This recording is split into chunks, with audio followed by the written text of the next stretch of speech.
and you don't know. Oh, why? I do these things and I don't know. Just trying to go and prove myself to be one of the best I can. Yeah, I wouldn't wanna let you down. I care about the things you said. It's just that I don't see myself. Keep in mind I got longevity deals now.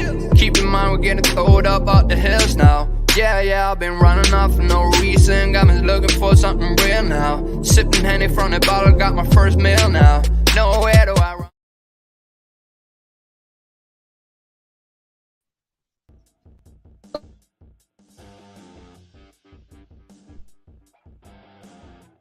Hello.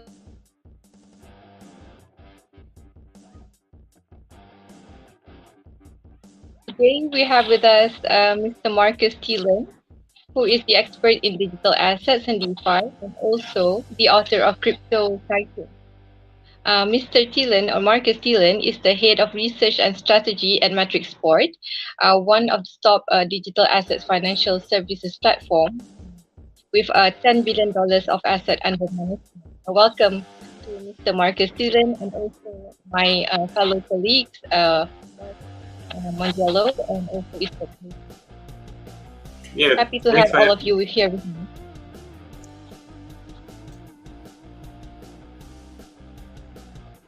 Well, thank you so much, Marcus. Welcome today. We did have a slight problem from Kuala Lumpur this morning. A transistor blew up on Farah, so she's actually coming in from a different microphone.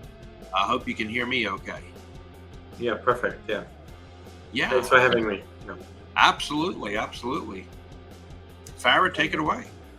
Yes, thank you so much, everyone. Today, let me just repeat again, just in case that you didn't hear me just now. We have with us today Mr. Markus Thielen, an expert in digital assets and DeFi, also the author of Crypto Titans. And I'm still waiting earnestly for my book to arrive to me, resign. Yeah. And he's also the head of research and strategy at Matrix Sport, where the platform has $10 billion of assets under management. Yes, we are also very excited with the very recent, trends and upcoming things on crypto, with Fobi going up 14% and Neo going up 19% week on week. So we just want to learn so much more from Mr. Thielen on the latest happenings and also on his book, Crypto Titans.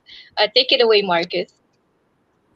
Yeah, I mean, thanks very much for having me. All three of you. I mean, whatever I can help you with. I mean, the idea for the book really came actually almost like exactly a year ago when I was at the FTX conference, in the Bahamas, and I felt there was like so much to learn, and the industry has like grown so much, and a lot of those terms that we're like throwing around every day, like stable coins or even like Binance. I mean, 4 years ago they weren't really that big, and Binance was only started like 2017, and it took them like a year or two to really gain market share. And so much has happened. And I think when I was kind of like reviewing the book and the themes and the topics, and I was like kind of digging deeper and deeper and finding like more and more, and actually I realized a lot of this stuff is really connected within the crypto universe, and it's really built on top of each other. And it was just quite interesting. And I think for me, I kind of like learned a lot, and I wanted to share it with with the broader community. So we released the book, and the feedback has been great so far. Mm-hmm. Yeah, it's amazing. So And I love the cover. Yeah. Yes, wonderful. So how is it that you say that everything in crypto is ultimately connected? What are the factors that makes it connected, and what are the factors that actually helps to move the prices of the crypto? I see that you mentioned also the liquidity side as well as the liquidity consideration and also interest rate. So can you elaborate more on that? Yeah, I mean, there, of course, we have seen 4 crypto bull markets, and some people are not really aware of it, right? So there was a bull market in 2011 already, that was really, built on the new payments method that people kind of get really excited. Of course, there were payment on the Silk Road or on the WikiLeaks. And then 2013, we had another bull market that was mostly driven by China. And again, a lot of people are not really aware of this, but 90% of all the crypto trading was actually happening in China. And it was really, reinforced by the government. And then, of course, we had the ICO, bubble, you can call it, in 2017. And then we had, of course, the 2021 kind of like bubble or the peak and the bull market. And I think there is, of course, each of these bull markets was driven by different factors, but it was always that the regulator came in, the regulator kind of, disturbed a little bit the party, and then kind of the bull market, ran out of steam. So there's some commonality in all this. And I think, if you look back kind of like the last 3-4 years, really the last bull market was really driven by a lot of assumption that institutions are going to adopt crypto, and institutions are, of course, a little bit more sensitive to interest rates, to macro factors. And I think it's no surprise really that we actually have seen this sharp decline last year. But at the same time, there's not just the regulatory cycle that always like tends to kick in. There's, of course, always the halving cycle of Bitcoin that some people argue is really the driving force. But here we can also see like around like 15 to 18 months before the next halving, we tend to see like a big low. And the next halving is projected kind of like April, May 2024. So 18 months back, though, would project sort of like November 2022 as a big low. And we're looking back, and this is when Bitcoin was trading near 17,000. So this also like indicates that there was another cycle taking place. Yeah, these cycles are pretty tricky, and I think a lot of people get freaked when they see their money vaporize. And I always tell them, Markus, you haven't lost anything until you cash it in. So if you bought at 10 and now you're at $1, give it some time. This is a long game to play. 8, 15. I've had investments took 15 years with Ericsson in Sweden to pay off, and you haven't lost anything unless you cash out at the dollar. Then you've lost $9 per share, so or $9 per coin or token or whatever you're into. Well, it's not just this. I think what's also very, very key, and I've been a trader and portfolio manager, hedge fund manager, basically all my career up until just recently, where I really took over the role as head of research. I think the key is also that if you have a small position and the position loses money, of course it's not great, but at least it keeps you like aware of what's happening, right? So you keep on following. And I think that's also, worth a lot, that you keep really following what's actually happening with it, right? I mean, let's say you're having, you're having money in a losing, in a stock that's going down, but I mean, you still keep following, right? You still keep reading the news. So it helps to educate yourself, versus if you have no position, you're out of the market, you don't care, and next thing you know, the thing has gone up like 10x and then you missed it, right? Versus if you have a position, no matter how small it is, you always keep good care of it, and you keep aware of what's happening. That's also, I think, very important. Yes, prior to this show, I had the opportunity to check the markets movement on investing.com, and I was checking the technical side, and I see all the 5 day, 10 days, 1 month, 1 week, 1 month, 50 days moving average, and all the moving averages. They're all signaling a buy signal. So, and then there's also some recent initiatives from government, also like Hong Kong. We're expecting the retail crypto trading to be enabled on 1st June, right? So, and then I also noted that in your DeFi on target Twitter handle, you say that Bitcoin is trying to break out from the triangle again. And so, could you also enlighten us where we are seeing this movement heading to, bearing in mind that this is not a buy or sell advice? Yes, go ahead. Yeah, I think the interesting aspect is really, and this is something we have been like pointing out really since December, is that our main assumption is that the US inflation is going to come down, massively. So we think we're going to like drop really from this 8-9% that we had like end of last year to just like 2%. And then this whole debate about the secular stagnation, how do you buy growth, where do you buy growth stocks, is really going to come back during the year. And this is when really tech outperforms, crypto is outperforming. And I think we have actually seen the first quarter that crypto has done really, really well. And every time actually US inflation numbers were released, and they're usually released around like the 10th to the 12th of the, every month, that's usually when Bitcoin kind of like dropped into this event, because people are like worried, and there's still so much debate about inflation is going to be sticky or not, which I don't think that's happening. And so we dropped into this event, and then we always had like a massive rally. I mean, the last two inflation prints, Bitcoin hasn't really rallied that much, so maybe this has really a little bit run out of steam. But there are like other themes, as as you just mentioned, are really like taking over. And I think here's a little bit the playbook of 2013, where we had first in May 2013, and again, a lot of people are not aware of it. This is why history is actually very important. Is in May 2013, you had a 30-minute CC documentary in China, which is of course a state TV channel, praising Bitcoin as a new form of money, and people need to get aware, become aware of it. And you had a lot of, progress on the mining side. I know, as typical in China, if things work on small scale, why don't we, multiply it by 1,000x, right? Instead of like having two guys in New Jersey, running some, GPU computer and mining Bitcoin on two machines, the Chinese thought, why don't we have like 100,000 machines and run them in some mining farms? And there was a lot of progress. So suddenly, they were really making a lot of money with mining Bitcoin. And then, of course, towards the end of 2013, we had suddenly Baidu, which is China's Google, basically accepting Bitcoin for some online payment services. And this is when Bitcoin prices went up 10x in a matter of 2 months. And I think here, very similarly, what we're seeing now is that some arguing that Hong Kong is a test bed for China, because nothing happens in Hong Kong without the approval of China anymore.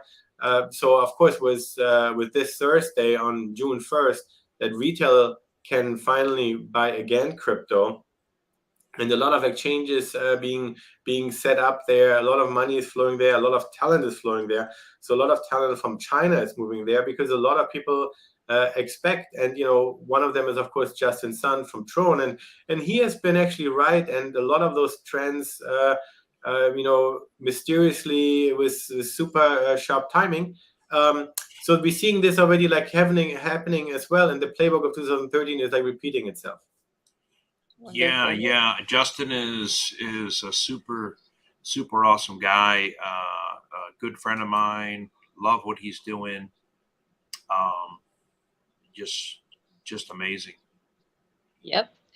Yeah. Istiak, he's our colleague here. Do you have any questions to Markus?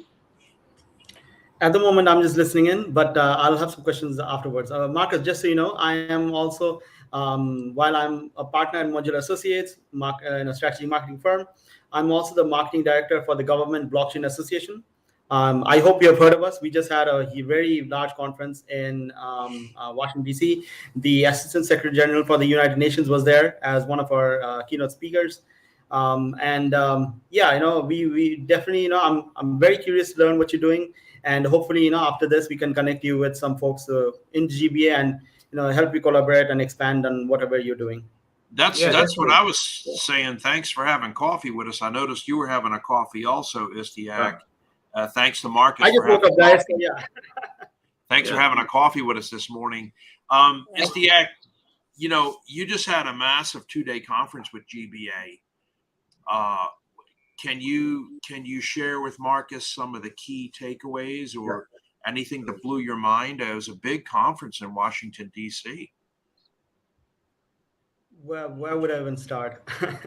I'll be very honest. It's because I don't attend all of the conferences because I'm in Bangladesh, and it happens at night over there, or rather over here at night.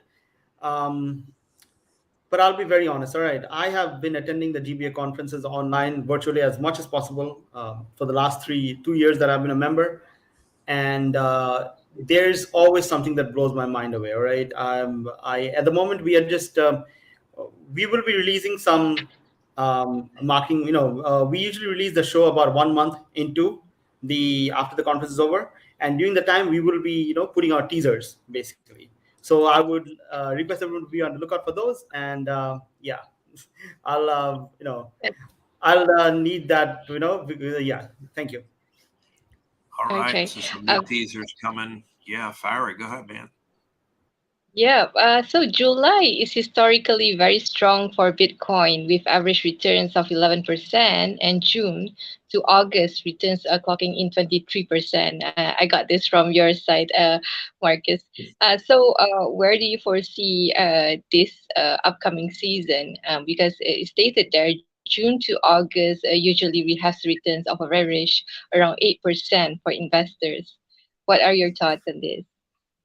Yeah, so historically, as you correctly said, right? So even like tech stocks, right? The Nasdaq itself has not gone down since 2007 in the months of July. So people always tend to be a little bit worried. There's this old saying, "Sell in May and go away."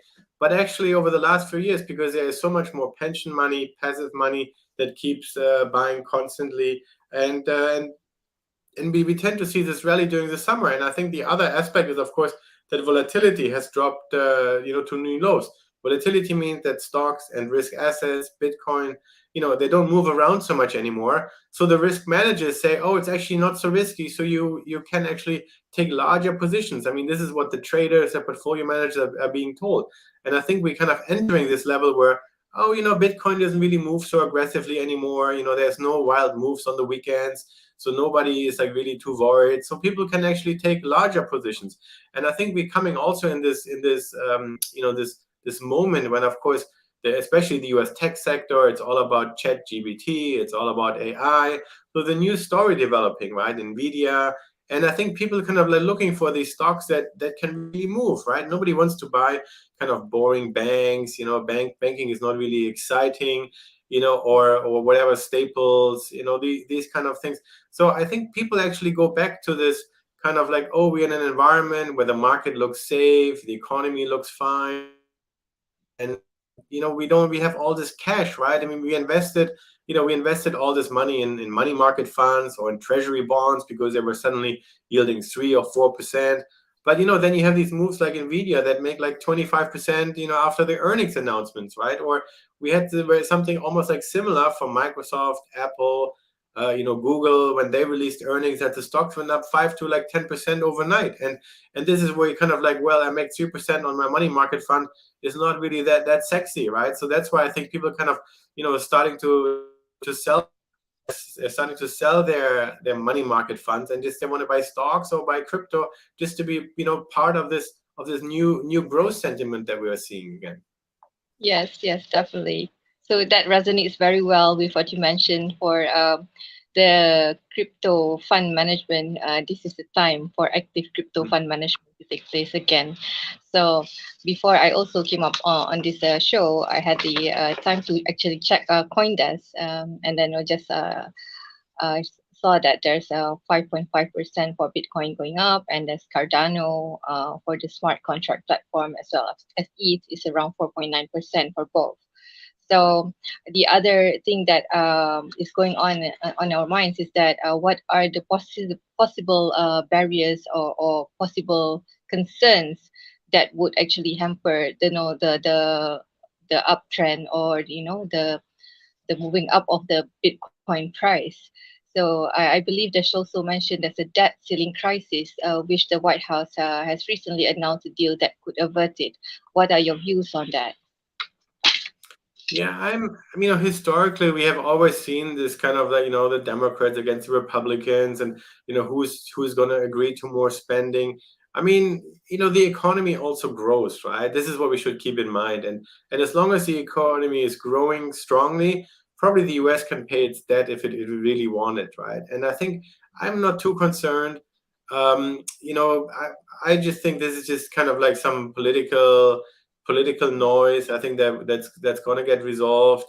I'm not too bearish about the economy. Rather, I think people have just too much cash because they were just like too scared last year.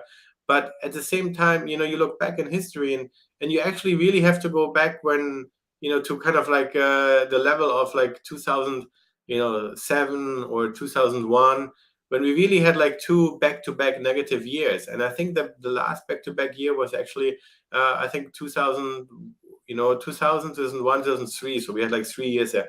But before that, we didn't have any like, back-to-back years until like 1975, I think, or 1974. So I think it's really difficult to see how the U.S. stock market is really performing, poorly, in 2 consecutive years. And we had, of course, last year a big down year, and so we're not surprised how this year is doing quite well. And again, I think when we look at some positioning, apparently hedge funds, it's the largest short position in S&P futures ever. So at one point they have to cover.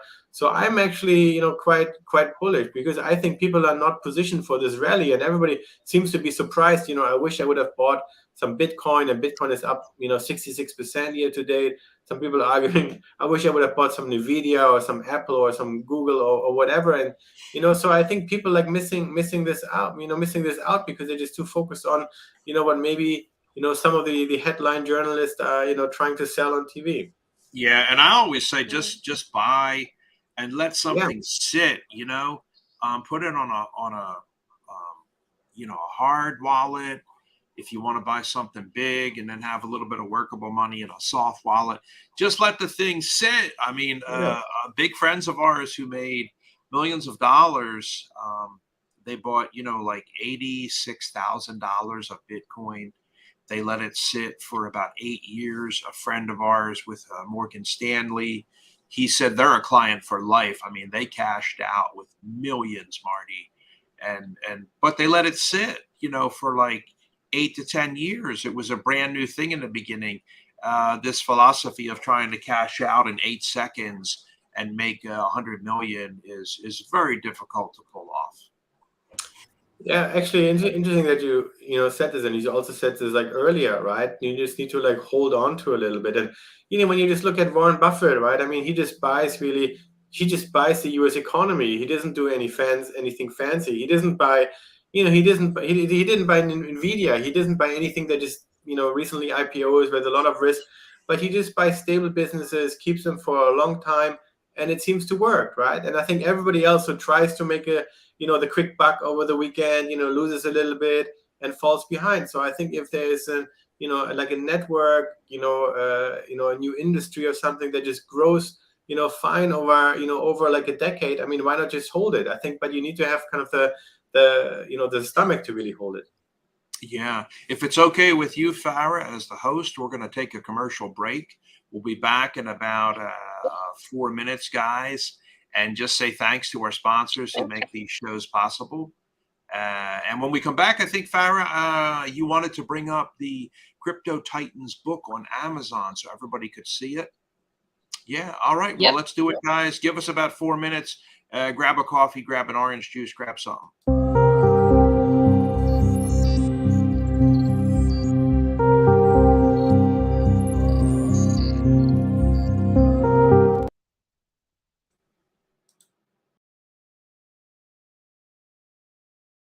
Did you know that at least half of the world's population still does not have access to essential health services?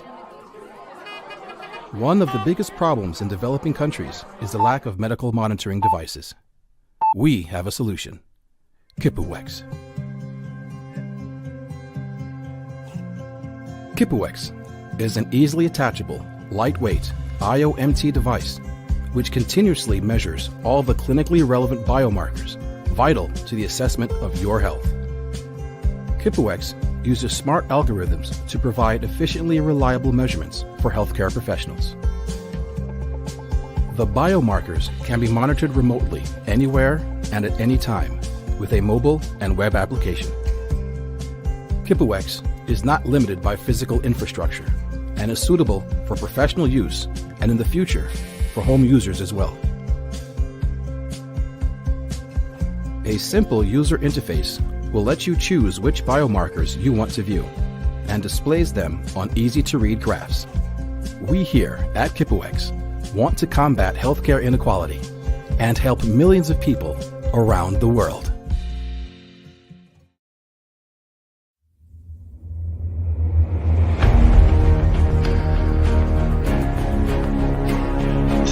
for joining us on the Presents Streaming Network.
Let's play a game. खेल भी? You know what? ये life set वाली line है scam. You know my love. सारा life set करते करते पूरी life imbalance हो जाती है। Did you ever miss someone who has passed away? Now there's Missugram app, giving people a brand new way to tribute the lives of deceased loved ones or simply remember tender memories. This exclusive app is a user-friendly social media platform, giving people everywhere a respectable and comfortable place to create private or public memoriams. Missugram has additional features like chat rooms and links to deceased databases and inspirational quotes. Users can also comment and connect on public posts. Join us and keep memories alive forever. Everyone wants to be remembered. For more details and download on the Google Play or Apple App Store, visit miss-u-gram.com.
So we are back into the show right now. Thank you everyone for staying together with us. Now we would like to invite also Mr. Markus Thielen to tell us more about his book, The Crypto Titans. Markus, I believe your book, there's a few parts to it. If I'm not mistaken, it's 6 parts. And can you share with us exactly each part, what does it consist of, and how it can help the retail crypto investors to actually position themselves to make some gains and avoid potential loss? Yeah, thanks for giving me the opportunity to speak about it. I think the interesting aspect really is we have a little bit of echo. Is that me? We can hear you well, Markus. Please You go can ahead. hear well? Okay. Yeah, a little bit of feedback coming through. Let me check on that, Markus. Yeah. How's that now? Okay, much better. Perfect. Okay, we're getting that Thanks. from Kuala Lumpur, I think, on a satellite link. But so I'll just mute Farah, and then we'll unmute her in a second. Go ahead. Okay, perfect. Yeah, so the book basically is the only book that really exists that really covers the whole crypto industry from the beginning to really just until like April this year. So it's really up to date. It covers all the major, crypto bull market that we have seen in 2011, 13, 15, 17, and then 21. But I think it really, it really covers also up until the FTX implosion, the choke point 2.0, and a lot of other events that have been like revealed over the last couple of months. Really, it explains how Binance became big. It became when stable coins became really popular, and really it also tells you the evolution really of the crypto markets, the exchanges, how they were started, who were the characters behind it. But again, it's a book that covers a lot of different firms, a lot of different people, a lot of different topics. So it goes through these things like relatively quickly. So it's not really, I don't think it's boring. It has a lot of facts, so it's very well researched. It has like 631 references in it. So it's really like a solid book really. But I wanted to write it really to help so for people to really understand how the industry really works, right? A lot of people think crypto is all random because they're hearing some story about Ethereum or Cardano or whatever it is. But I think this book gives you like a little kind of like an anchor point, so you understand the bigger cycles, how they're driven. It understands really who are some of these players that have been around for like a decade and moving things from behind the curtain. I think that's quite interesting. Yeah, just amazing. Let me unmute Farah there. Go ahead, Farah. Yeah. Am I unmuted? Okay, good. Yes. Thanks, Markus, for that explanation. And I see here the 4 crypto bull markets. First one, 2011, 2013. That's 2 years apart. 2013 to 2017, 4 years, and then 2017 to 2021, 4 years. Is there a specific pattern that we should be aware of? And then what are the actual catalysts and factors for a bull market to take place? And what is actually the factors or catalysts for a bear market to take place? If you can share with us. Yeah, I mean, really kind of like high level, right? Because all these bull markets were really driven by different factors. We know about the Bitcoin halving cycle. It happens every 4 years, where the market is being cut in half. And if you believe in this kind of like stock to flow model, this is when the price of Bitcoin should rise to compensate the miners really. But I think what I heard is actually there are other cycles in place, cycles that are driven by innovation. Some of those, when Bitcoin started to trade, people could only buy it, and I think it was just a matter of, was it a new payment form in 2011? But then over time, like the market in 2013 was also driven suddenly with a little bit more leverage, and suddenly people could also actually go share market, and this is some innovation that was happening on the technology side that was happening. And then, of course, we had the 2017, where you got the listing of the CME futures in Chicago, a big driver. Also, suddenly Bitcoin became really big in Korea, and at one point, actually, 50% of all the Ethereum and the Ripple trading happened in Korea. And it's for a relatively small country with something like 60, 70 million people. It was a lot of turnover just coming out of one country. And of course, other bull markets were driven by kind of more the yield farming craze that we have seen in 2020 and 21. But to answer your question about what really brought down a lot of those bull markets was, of course, regulation. And I think this is really where regulation becomes more and more important. The more we climb up the bull market really. And I think we have seen this in what kind of crashed the market in 2017 then, where we had the big bear market in 2018. And I think it's very similar. I mean, some people are trying to point towards, Fed hiking interest rates. This is why we had this big kind of like bear market in 2022. But of course, this was of course a big driver, but there were other drivers in place. China had this mining ban, so China really cracked down more and more, and we have seen this in other countries as well. So it's usually actually a mixture of like regulation, and I think what this book actually helps people kind of to remind them a little bit that regulation can facilitate the bull market, because at one point when America was, for example, in 2013, they had the U.S. financial crimes enforcement regulation in place. Suddenly, it became really expensive for money transmitter, anybody that had like a crypto business, to really stay in business, because these licenses, they cost sometimes hundreds of thousands of dollars and require really like 2 years of legal work. And then kind of the crypto industry moved a bit from the US, moved to China, because China was embracing it, as I was saying earlier. And when China was kind of closing the door, suddenly Hong Kong said, oh, we are like all liberal, we don't mind Bitcoin. Bitcoin is a commodity. So suddenly everybody who was trading Bitcoin was just trading commodities, and you don't need a license in Hong Kong to trade commodities.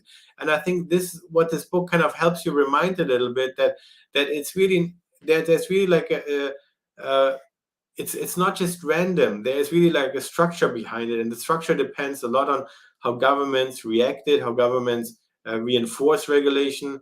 And I think even in this environment right now, where the US might be a little bit harsher on regulation, I think you understand then actually that crypto will find, it's similar like water, it will just find the least resistance path, and then just move to a region where the regulation is like a little bit more libertarian, and it can rise from there again.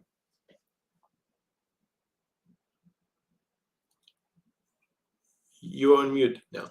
Oh, Farah, sorry about that. I was muted. We've got time for 2 more of your excellent questions. Thank you. He always does so much research into these shows and into the guests, more than Istiak or I can honestly say. And so we'll shift it over to the final 2 questions for today. It's time for Pharaoh's Questions.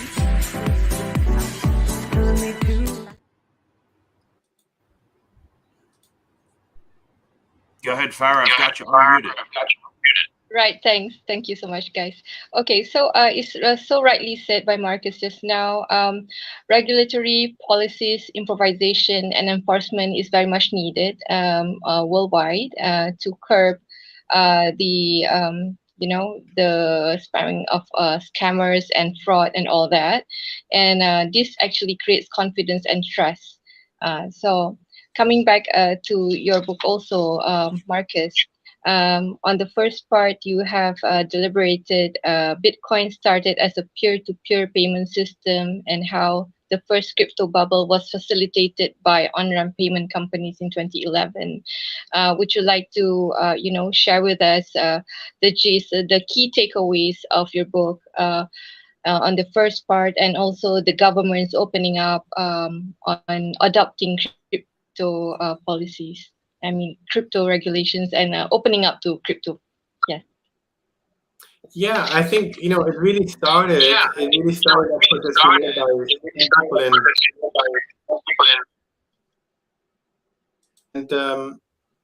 yeah. So you muted me. We got you now. We got you now. Okay. Perfect. Yeah. So I think again, these bull markets were all driven by various factors, and I think the next bull market will be driven by a different factor. But I think it really helps you to kind of out for those things and keep really being diligent about it, because these bull markets have surprised people like in the past as well. But nevertheless, the technological revolution really continues, and I think the more venture capital money has gone into this industry, the more kind of smart people, a lot of people from MIT and Stanford have entered the industry kind of the last five years, and before they weren't really there. Before there were other kind of driving it, but I think regulation for you mentioned trust is very important, and I think there is a lot of institutional capital actually waiting. So what we have seen during the last bull market we have heard from, some treasury departments, Tesla bought some, MicroStrategy bought some for that diversification and so on. So I think this has also brought a lot into the crypto space because it suddenly has become a meaningful and sizable industry. I mean, there are like around 420 million people in the world that hold cryptocurrency. Some are trading, some holding it, some just trying it out. But 420 million people is actually a lot of people. And I think at the same time, these institutions, they look at this and say like, oh, crypto used to be like a 3 trillion asset class. Now it's like 1 trillion. So it's still sizable, right? It's still sizable where they say if this suddenly like goes, we need to kind of build our capabilities. And I think despite the bear market, those institutions have actually kept on building their departments, their teams. Goldman Sachs apparently has like 90 people now in the digital asset, department. It's really from Singapore to London to New York. So these firms, they're quietly waiting for regulation. They're quietly lobbying. They're the regulator. But I think everybody wants to set the right level playing field because these institutions, they want to come and they want this certainty. So I think there is really this pressure now on the regulator to really move. And this is why we have seen, the regulator in Abu Dhabi or in Dubai becoming more proactive and people really considering moving there. And I think, if they move capital with them, they move talent with them. And this is what I think in an environment where all governments want to be part of this technological revolution, I think they should really just, set the right level playing field.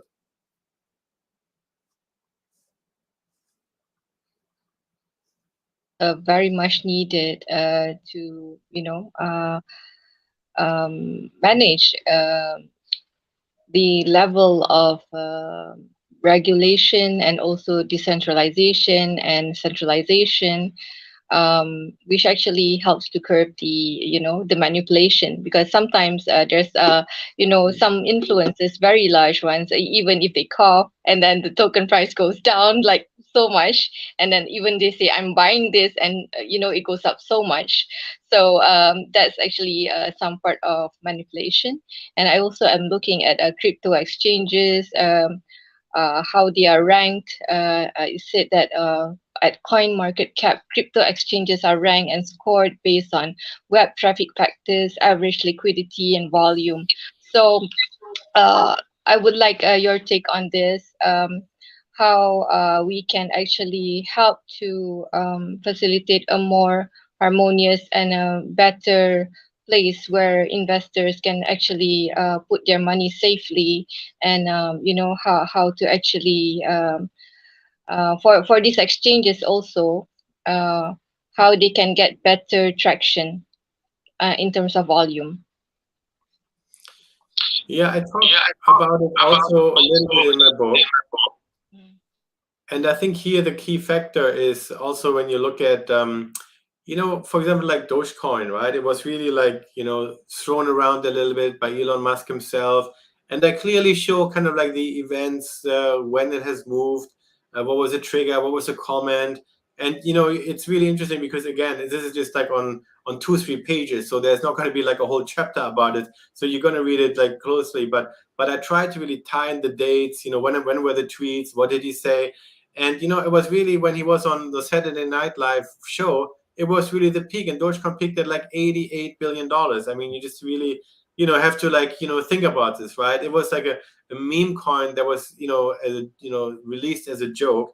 It has like unlimited supply. It releases like 10,000 new coins every hour, unlimited supply basically until infinity.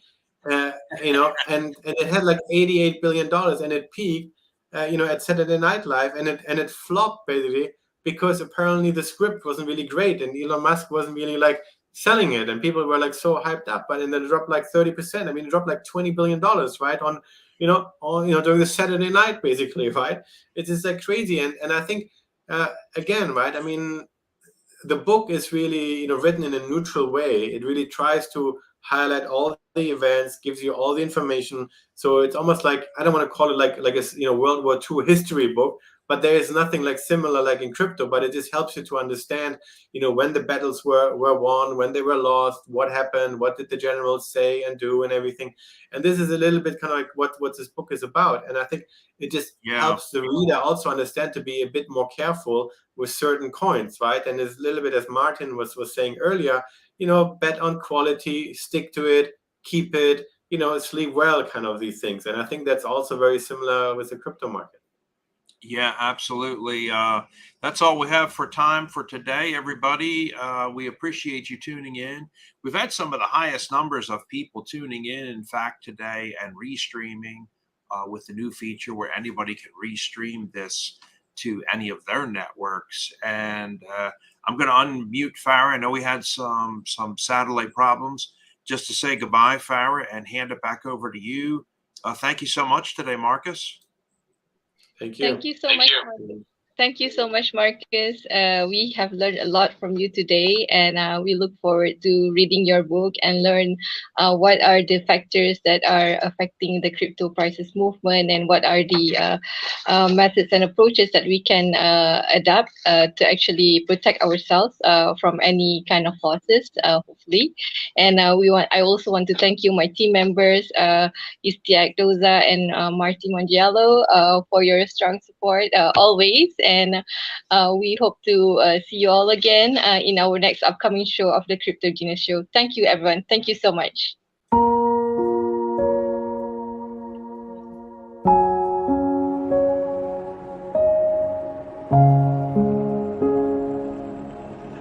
Thank you for joining us on the Presents Streaming Network.